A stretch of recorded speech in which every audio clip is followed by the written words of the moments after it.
Fils d'Amiel à Lodébar. Et Mephibosheth, fils de Jonathan, fils de Saoul, vint auprès de David, tomba sur sa face et se prosterna. David dit, Mephibosheth, et il répondit, voici ton serviteur. David lui dit, ne crains point, car je vais te faire du bien. À cause de Jonathan, ton père, je te rendrai toutes les terres de Saoul, ton père. Tu mangeras toujours à ma table. Il se prosterna et dit, que ton serviteur, pour que tu regardes un chien mort, tel que moi. Que Dieu bénisse sa parole. Veuillez vous asseoir.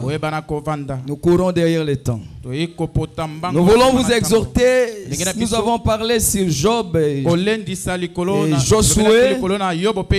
Je devais commencer sur l'Exode, mais le temps ne permet pas. Nous allons commencer ça après. Mais nous voulons parler sur ces petites exhortations. Sors de Lodébar et prends place à la table du roi. Parce que nous voulons parler de Mephibosheth. Dieu nous appelle à sa gloire. Dieu a envoyé un message sur la terre. C'est pour nous amener à une bénédiction éternelle. C'est pour enlever notre honte. Comme le frère a chanté au Salingangolu. Dieu veut nous faire la grâce, nous enlever dans des conditions où nous étions et nous faire asseoir avec le roi. Et il ne s'agit pas du roi de ce monde, c'est le roi des rois, le Seigneur des seigneurs. Son nom est le Seigneur Jésus-Christ. C'est pour faire de nous des hommes responsables, des hommes sincères, des hommes honnêtes, des saints. Ce n'est pas notre sainteté, mais sa sainteté. Dieu nous donne sa sainteté. Le salut que nous avons reçu, c'est un don gratuit de l'Éternel. Le ciel est gratuit. Répétez après moi, le ciel est gratuit. Le ciel est gratuit. Ce n'est pas notre mérite. Ce n'est pas notre mérite. Le ciel est gratuit. Dieu nous donne ça gratuitement. Mais le seul secret pour en avoir, il faut connaître votre jour et le message de votre jour et le messager de votre jour. C'est ça le secret. C'est là que cache le ciel. Quand vous reconnaissez votre message et que vous le croyez, Dieu vous lèvera de la poussière, de la pauvreté, du fumier. Il vous lèvera et vous serez des hommes dignes. Amen. Cet homme que nous parlons ce matin, Mephibosheth, fils de Jonathan, petit-fils de Saoul le roi. Cet homme, après que Saoul était mort ainsi que Jonathan, il était un petit enfant. Il a tout perdu. Tout ce qu'il avait depuis son enfance. Il a tout perdu. Alors il s'est retiré dans le débat, dans un coin de misère, un coin de sécheresse. Il ne pouvait pas croire qu'un jour il pouvait être restauré. Il était dans le débat avec des pensées indignes. Je ne mérite rien. Qui suis-je? Mon père est mort. Mon grand-père est parti. Lui qui était un roi. Mais voici maintenant dans le débat, dans la misère, dans l'ombre de la mort, qui pouvait l'aider? Mais je vais attirer votre attention. Ce qui aida Mephibosheth, c'était les bienfaits de son père. Ce que Jonathan avait fait envers David. C'est pour cela dans la vie, faites toujours du bien. Ne vous lassez pas. Faites des biens à tout le monde. Tu ne sais pas quand est-ce que tu vas récolter. Ce n'est pas celui que tu as aidé. Non. Dieu pourra te payer par une autre personne. Faites toujours du bien. Jonathan a aidé David alors qu'il était déjà mort et que son fils resté là-bas dans le débat, dans la souffrance. Un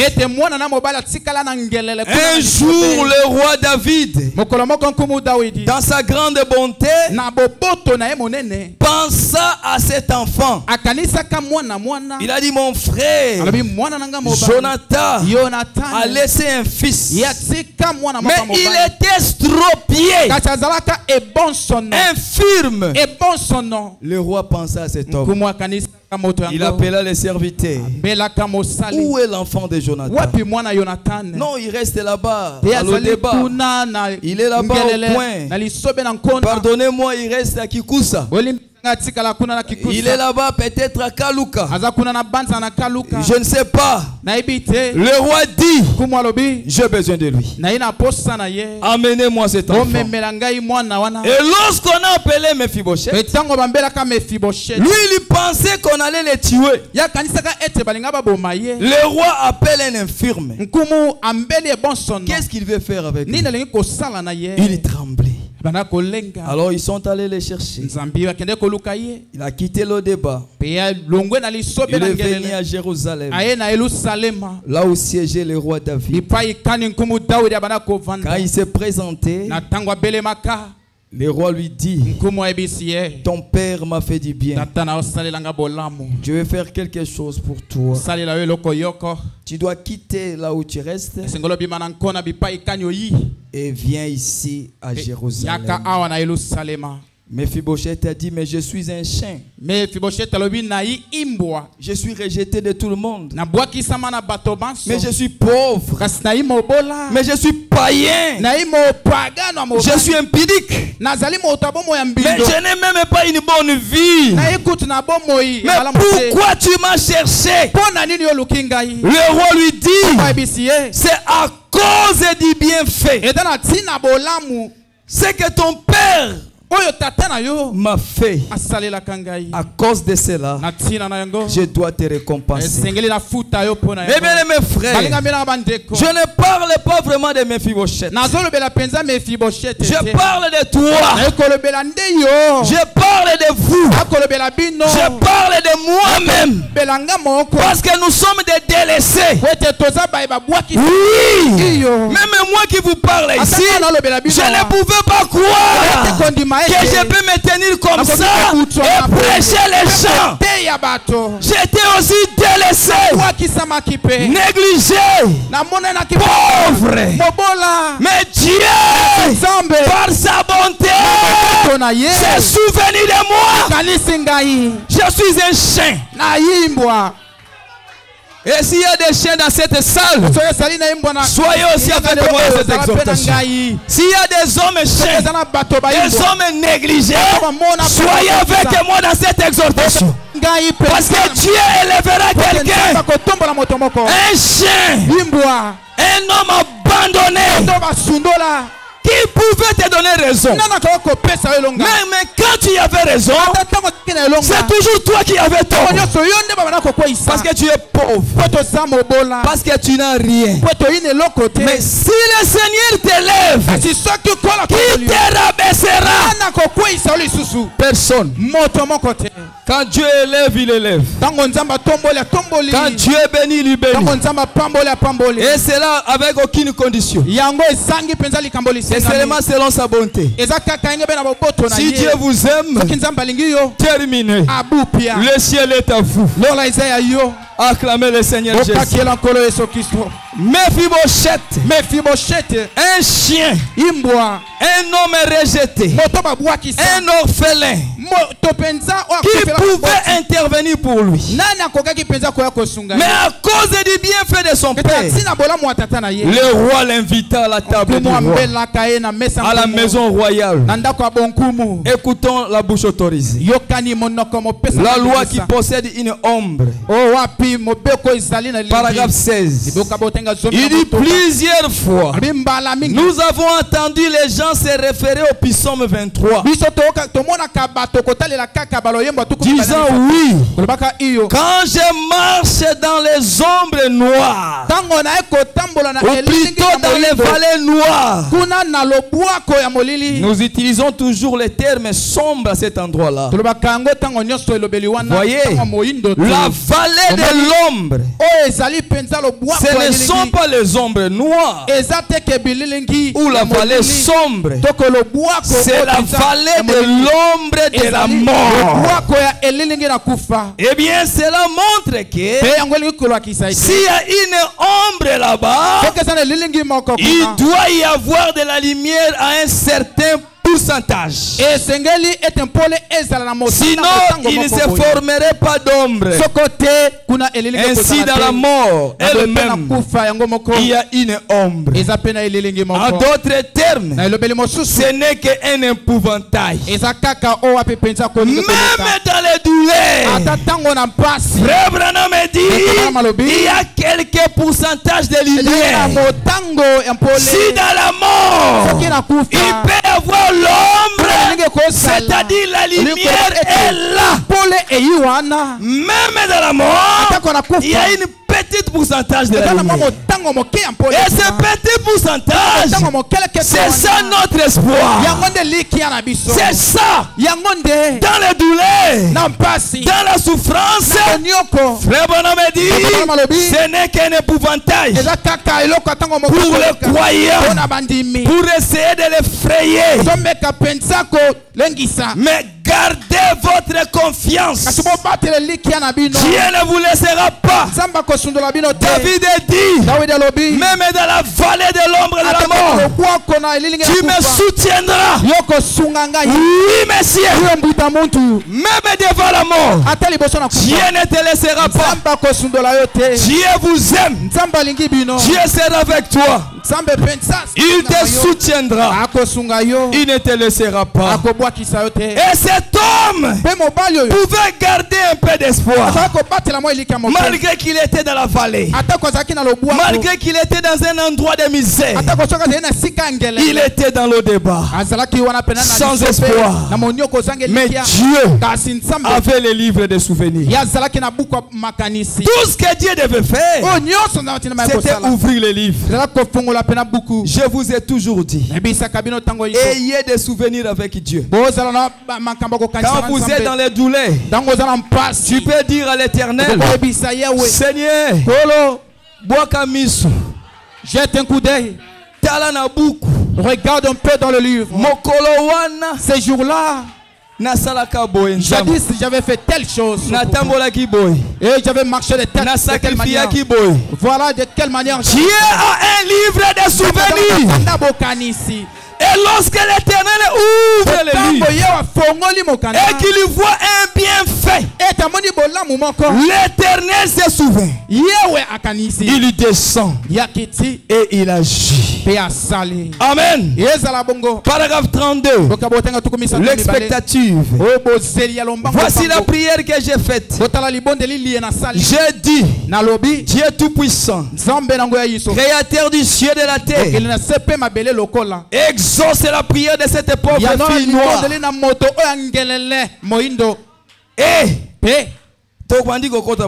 Et nous commençons à pénétrer. Exauce la prière de cette pauvre fille noire qui a commencé à comprendre. Nous avons un bienfait. Nous. Un bienfait. En dehors de tous les bienfaits que vous pouvez faire. Mais il y a un bienfait que nous avons fait à Dieu qui reste souvenir. Donc quand tu es dans des problèmes, tu peux évoquer cela. Frère Branham me dit ceci. Croyez-vous le prophète? Frère Branham me priait pour cette femme. C'était une femme noire. Frère Branham lui dit, Dieu tout-puissant, créateur des cieux et de la terre, exauce la prière de cette pauvre fille noire il y a quelques 1900 ans. Une vieille quoi, rugueuse, passait dans les rues de Jérusalem, effaçant les empreintes des pas sanglants de celui qui les portait. Et sur son chemin, tandis qu'il montait la colline, son petit corps frêle tomba sous le poids du grand fardeau. Il ne pouvait pas aller plus loin. Il saignait. Il portait une couronne d'épines sur sa tête. Ses épaules étaient écorchées. Son dos saignait. Il était meurtri, blessé, le sang coulait dans la rue. Et son petit corps frêle s'écoula. Mais il y a eu un homme. Un homme de couleur. Simon de Cyrène. L'Éthiopien. Un homme de couleur qui venait, il a pris la croix.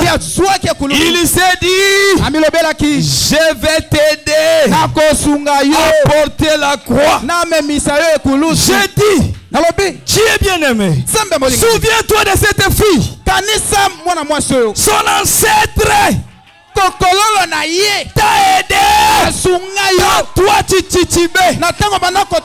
Toi tu titubais. Son ancêtre a porté la croix à ta place. Et toi Seigneur, souviens-toi de lui. Acclamez le Seigneur Jésus. Dieu a notre dette. Dieu a une dette. Nous étions les rejetés. Personne ne pouvait regarder à nous. Jésus n'était pas venu pour les gentils. Jésus était venu pour les juifs. Jésus était venu pour donner le salut aux juifs. Ils ont rejeté cela. Il a tourné le dos. Mais un homme de couleur, un homme de gentil a aidé Jésus. Et la précision en est que c'était un Africain. Un Africain. Si Dieu visite l'Amérique, c'est nous. Si Dieu visite tous ces pays, grâce à un Africain, Simon de Cyrène, il n'était pas blanc. Un Éthiopien. Il a aidé Jésus à transporter la croix. Jésus a dit, je me souviendrai de cela. Et alors il a dit, je vous enverrai Élie le prophète. C'est à cause de cette souvenir. Les gentils sont sauvés grâce aux Africains. C'est pour cela, au temps de la fin, un homme des nations, un homme des gentils doit prendre la croix et faire la même chose que Simon. Toute la parole est révélée grâce à un homme de nation. Moïse n'a pas fait. Abraham ne l'a pas fait. David ne l'a pas fait. Qui a mené toute la parole? Un gentil. Merci. Que Dieu nous aide. Commencez à comprendre quelque chose. Ésaïe 53. La Bible dit ceci. Prenons le verset 6 à 7. Nous étions tous errants comme des brebis. Chacun suivait sa propre voie. Et l'Éternel a fait retomber sur lui l'iniquité de nous tous. Il a été maltraité, opprimé. Il n'a point ouvert la bouche. Semblable à un agneau qu'on amène à la boucherie. À une brebis muette devant ceux qui l'attendent. Il n'a point ouvert la bouche. Nous étions errants comme des brebis sans berger. Mais le Seigneur nous a rassemblés. Le Seigneur a eu pitié de nous. Nous étions dans le débat. Mais mon bien-aimé frère, ce que je suis, ce n'est que Dieu. Ce que toi tu es, c'est Dieu. Même si nous voulons parler sur le plan physique, nous ne sommes plus ce que nous étions. Dieu a fait quelque chose. Et au-delà de cela, sur le plan spirituel, Dieu nous a donné le salut éternel. Il nous a donné un message glorieux, un prophète glorieux. Qui pourrait croire à Branham? Il faut que ça soit la grâce. Les églises ont refusé. Mais toi, tu as cru. Les églises, ils n'ont pas vu cette écriture. Ils n'ont pas lu Malachie 4. Que je vous enverrai Élie le prophète. Il ramènera la foi des enfants aux apôtres. À la foi apostolique. Les dénominations n'ont pas vu ça. Les églises n'ont pas vu ça. Mais comment toi tu as vu ça? Comment tu as cru? Est-ce que c'est l'intelligence? C'est la grâce. Croire ce message, réellement croire, c'est un signe du salut. Oui, celui qui croira et qui sera baptisé sera sauvé. Je ne parle pas de venir à l'église. Mais croire à cette parole, cela signifie tu es sauvé. Dis je suis sauvé. Parce que je crois ce message. Je suis sauvé. Ne regarde même pas tes erreurs. Souvent vous regardez vos erreurs. Dieu ne compte pas sur ça. Vous avez crié parce que vous étiez dans l'éternité avant la fondation du monde. Dieu vous a connu. Alors Dieu, tout ce qu'il a connu, il les a appelés. Après avoir appelé, il les a justifiés. Après avoir justifié, il les a glorifiés. Où est votre place? Tout c'est Dieu qui les fait. C'est Dieu qui vous sanctifie. C'est Dieu qui vous justifie. C'est Dieu qui vous donne le Saint-Esprit. Ce n'est pas votre travail. Alors le ciel est gratuit.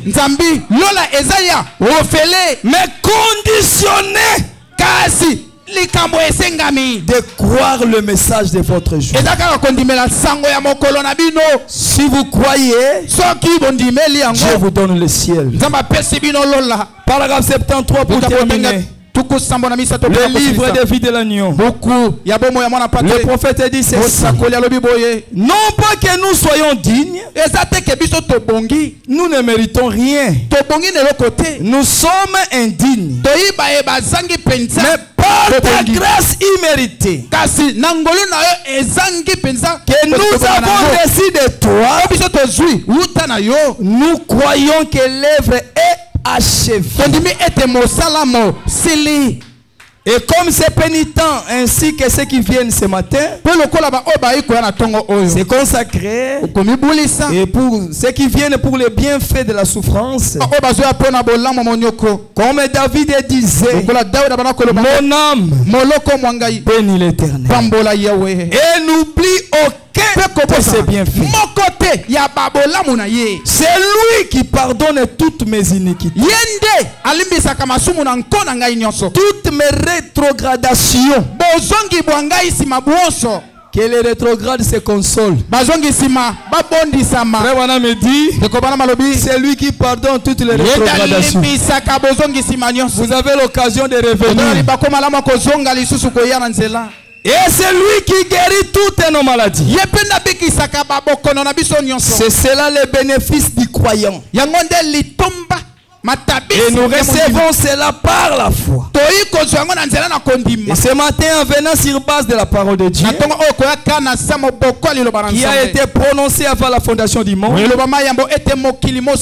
s'il était impossible qu'elle ne s'accomplisse pas, il est aussi impossible que nous n'obtenions pas ce que nous demandons. Si nous demandons cela avec foi, en croyant, c'est dans nos cœurs de recevoir ce que nous avons demandé. Mes bien-aimés frères, nous sommes comme des Mephibosheth. Nous sommes des chiens. Nous sommes des rejetés. Parlons même sur les religions dans ce monde. La religion que nous suivons, le message, est traitée des idolâtres, est traitée de tous les noms possibles. Oh, des branhamistes. C'est eux qui nous ont collé ça. Mais vous allez comprendre une chose. Le monde entier dépend de ce que Branham a dit. Dites-moi amen à cela. Je vous dis le monde entier. Le prédicateur dénominationnel lise les brochures en secret pour avoir la connaissance. Mais ils ne veulent pas croire. Mais l'homme qui a prêché ce message, c'est un primérien. Pour vous prouver qu'il ne s'agissait pas de lui, mais le grand Chilobo, le Seigneur Jésus lui, qui prêchait la parole à travers un homme appelé William Marion Branham. C'est notre frère. Nous les aimons beaucoup. C'est précieux frère. Si tu n'étais pas venu, nous les Mephibosheth, où serions-nous? Si toi tu n'étais pas venu, où serions-nous? Le monde des églises rejette le message alors qu'ils sont déjà entrés dans l'apostasie. Ils sont entrés dans le chaos. Parce que le débat, c'est un endroit chaotique, un endroit misérable. Et je ne connais pas d'endroit misérable comme l'église du monde. L'église mondaine, c'est un endroit de misère. Les aveugles conduisent les aveugles. Ils ont la confusion eux-mêmes. Et ils vous vendent des jus. Il faut la commerce à l'église. Ils vous vendent de l'eau. Ils vous vendent l'huile. C'est du commerce. Ils vous vendent la prière. Ils font tout. Et vous comprenez que ces gens ne vivent pas de la parole. Si un endroit où il y a la souillure, c'est les églises du monde. Le pasteur couche avec les jeunes filles de l'église. Et tous des saletés mélangées. Sortez au milieu d'eux. Même vous qui êtes venus pour la première fois, ce n'est pas le temps des églises. C'est le temps de la parole. Sortez dans ces églises-là. Ils font leur commerce. Ils vous vendent des prières. Ils vous vendent des choses. Ce n'est que du commerce. Il peut acheter tout un camion de jus. Une bouteille peut-être à 2000 francs. Oh, l'eau d'onction. Prions pour vous. Au nom de Jésus. Toi, démon de maladie, sors. Terminé. Et c'est gratuit. Sans prix, sans argent. Dieu nous a envoyé un prophète. Comme le roi David avait envoyé un serviteur pour aller retrouver Mephibosheth. Maintenant Dieu, quand il a vu cet âge, il a vu comment nous étions dans le débat. Dieu envoie Branham. Allez me chercher Mephibosheth. C'est toi. C'est toi. Je vais le récompenser. Parce que son ancêtre m'a fait du bien. Je vais le faire du bien. Cherchez-moi Mephibosheth. Dieu vous appelle à l'élévation. Dieu vous appelle à sa gloire. Il faut quitter la bassesse. Surtout vous qui croyez ce message. Quittez la bassesse. Il faut grandir. Parce que Dieu nous appelle à la gloire. Et devenir des responsables. Des hommes sérieux. Des hommes honnêtes. Des saints hommes qui marchent dans l'intégrité. Quand on dit il est dans le message, c'est un homme responsable. Un homme sérieux. Vous voyez mes enfants, des petits enfants se marient. Mariez-vous. Nous ne voulons pas l'impudicité. 18 ans, mariez-vous. Travaillez. Vivez correctement. Soyez sérieux. C'est ici, il faut trouver les gens du travail. Les femmes ici. Parce qu'il y a des femmes sérieuses.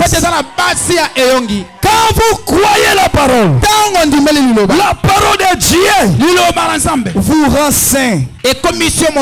La parole de Dieu vous nettoie, vous change pour attirer les autres dans ce message. Pour être un homme sincère, un homme qui vit la parole. Dieu a pensé à nous. Il a envoyé Branham. Allez chercher Jeff. Allez chercher maman Honoré. Cherchez-moi Aimé. Cherchez-moi Kambo. Va me chercher Nathalie là-bas. C'est Mephibosheth. Cherchez-moi Fossi. Prends-moi Esther. Ce sont des Mephibosheth. Ce sont des rejetés. Ce sont des gens inconsidérés. Mais toi Branham, je t'envoie avec un message. Trouve-moi mes enfants. Et ramenez-les au palais royal. Ramenez-les au palais royal. Je suis un prince. Oui, monsieur. Ayez l'audace de le dire. Je suis un fils de Dieu. Une fille de Dieu. Dieu est mon père. Tout le ciel m'appartient. La terre m'appartient. Tout est à moi. On a envoyé un prophète. Pourquoi? Vous valez plus que Branham. Qui t'amène à ça? Oui, monsieur. Vous valez plus que le sang de Jésus. Qui t'amène à ça? Oui. Vous avez de la valeur. Plus que le sang. Plus que William Branham. Le fils de la maison. n'est pas moindre que les travailleurs. Branham est un travailleur. Branham n'est qu'un serviteur. Mais toi, tu es la fille de Dieu. Branham est ton travailleur. Moïse ton travailleur. Élie ton travailleur. Moi aussi votre travailleur. Vous avez de la valeur. Mephibosheth, il tremblait. Le roi lui dit, viens manger à la table du roi. Je vais t'élever. Je vais te bénir. Je vais t'amener plus loin. Tu es mon fils. Ton père Jonathan m'a fait du bien. Et à cause de Simon de Cyrène, Dieu pensa aux nations. Dieu pensa aux Noirs. Frère Branham va plus loin. Frère Branham dit que l'Afrique évangélisera les États-Unis. Nous les Africains, ça se fait déjà. À chaque fois le pasteur Barouti va là-bas. Chaque fois Ben Bilombe va là-bas. Ceux qui ont des moyens, ils vont là-bas. L'Afrique est en train d'évangéliser l'Amérique. Le brebis noir, nous sommes en train de les chercher. Quelle grâce. Le dernier Élie, c'était noir. C'était noir. Les chèques seront les premiers. Nous cherchons ce dernier Élie. Il n'est pas blanc. Il est noir. Je ne sais pas s'il est à l'Équateur. Nous sommes en train de les chercher. Même les prédicateurs blancs sont en train de les chercher. C'est un petit Mephibosheth. Il a aussi de la valeur. On commence à les chercher dans le monde entier. Où est-ce qu'il est? Avant l'enlèvement, il faut le trouver. Sinon, il n'y aura pas l'enlèvement. Acclamez le Seigneur Jésus-Christ. Le maître vous appelle à sa table. Il a dressé une table. Un menu à cette plat. Tout est là. Il y a la vie éternelle comme nourriture. Il y a la guérison comme nourriture. Il y a l'élévation. Il y a la délivrance. Acceptons la voix de Dieu pour aujourd'hui. Ce qui est le message prêché par Branham. Sans cela, vous ne serez pas enlevé. Vous n'aurez pas aussi le Saint-Esprit. Ne laissez pas le diable vous dribbler. Sans ce message, il n'y a pas le Saint-Esprit. Vous pouvez tomber sous l'onction. Ce n'est que les ailes. Vous pouvez parler à langue prophétisée. Ce n'est que l'extérieur. Mais le Saint-Esprit dans l'âme, vous devez croire à la parole prêchée par William Branham. Branham est le messager des méthodistes, des pentecôtistes, des baptistes, des néo-apostoliques, des témoins de Jéhovah. Il est le messager des catholiques. Son but, c'est de faire sortir les Mephibosheth de tous ces engomements-là pour les amener à la palais royal qui est la parole de Dieu. Le message du temps de la fin. Quand vous croyez, croyez réellement, croyez vraiment, le salut ne s'opérera pas si vous ne croyez pas. Comment? On vous imposera les mains. Le Saint-Esprit n'entrera pas. Il faut la parole. Il faut une plateforme. Et quand il y a une place préparée, c'est alors que le Saint-Esprit descendra. Est-ce que vous me comprenez? Ne cessez pas de faire du bien. Fais du bien. Quand Frère Branham était à la 6e dimension, il a trouvé quelqu'un là-bas. Excusez-moi. Cet homme peut-être n'a pas crié à la parole, mais il était là-bas. Qui connaît la réponse? Il faisait du bien aux serviteurs de Dieu et aux enfants de Dieu. Je ne sais pas par quel mystique il s'est retrouvé là-bas, mais néanmoins cet homme était là. Il a trouvé encore une sœur qui avait 80 ans, qui faisait que prier pour le prophète. Lui aussi était dans la 6e dimension. Ne vous lassez pas à faire du bien. Dieu a un livre de souvenirs. Dieu n'oublie aucun de vos bienfaits. Tout ce que vous faites pour les salir, pour les enfants de Dieu, Dieu vous les récompensera. Dieu vous aime. Il est plein de bonté, plein de miséricorde, et il a toujours son livre. Dieu a pensé à nous. Il nous a envoyé Branham. Non pas que Branham devienne notre Dieu, c'est notre frère, mais nous l'aimons beaucoup. C'est là où les gens confondent les choses. C'est notre Yaya papa, Yaya qui prend la place du père, mais qui ne sera jamais père. Et le père est père. Il restera toujours Yaya. Est-ce que vous me comprenez? Ce message vient nous faire sortir du monde. Comme la Bible dit, sortez au milieu d'eux. Ne participez pas à leur culte. Sortez de ces églises. Sortez des dénominations. Sortez de ces systèmes. Voyez le message. Il y a un message. Dieu a envoyé un prophète. Et ce prophète, c'est lui qui enseigne tous les prédicateurs. C'est William Branham. Venez et croyez la parole. Restez dans le message. Vous serez protégés. Vous serez sous l'abri de l'Éternel. Vous connaîtrez l'avenir. Parce que nous connaissons tout. Nous connaissons que la Russie fera ça. Nous connaissons que les Vatican feront ça.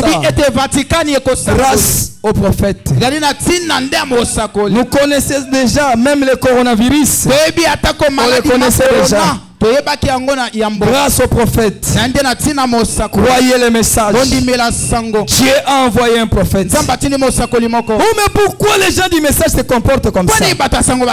Lisez la Bible et voyez les croyants de l'autre temps. Vous allez voir que Marie se comportait comme ça. Vous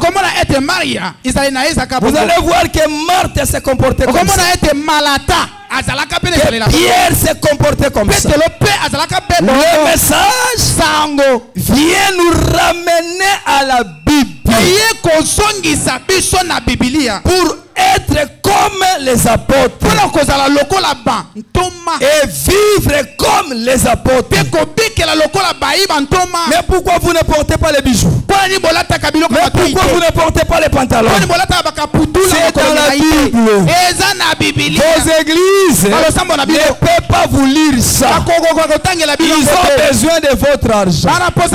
Ici, on n'a pas besoin de votre argent. Nous sommes déjà riches. On n'a pas besoin de votre argent. Nous vous prêchons la vérité. Si vous croyez, vous serez au ciel.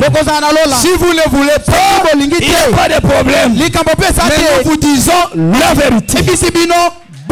Que Dieu vous bénisse. Levez-vous, nous allons prier. C'était juste vous encourager. Vous les délaisser. D'avoir un peu de l'espoir que Dieu peut faire quelque chose sur ta vie. Dieu peut changer les choses. Du pécheur à un saint fervent. Dieu peut ôter de l'incrédulité. Dieu peut ôter la maladie et faire de toi un homme à bonne santé. Nous allons prier que chacun parle à l'Éternel. Dites-lui, Seigneur, sur cette petite exhortation, cet encouragement, aidez-moi, Seigneur, relève-moi. Je ne veux plus la bassesse. Même vous qui croyez déjà les messages, quittez la bassesse. Qu'on ne trouve pas chez vous des choses de pourriture comme dit monde. N'amenez pas l'opprobre dans ces messages. Vivez la parole. Efforcez-vous. Vivez la parole. Honorez la parole. Honorez les prophètes. Branham n'est pas adoré. Il ne sera jamais adoré. Nous adorons Jésus, le roi des rois, le Dieu de Branham. Son nom c'est Jésus. Le Dieu de Moïse. Son nom c'est Jésus. C'est lui que nous adorons ici. Quittez les dénominations. Quittez les églises. Il n'y a rien dans les églises. Il n'y a rien, aucune bonne nouvelle. Il n'y a que la pourriture.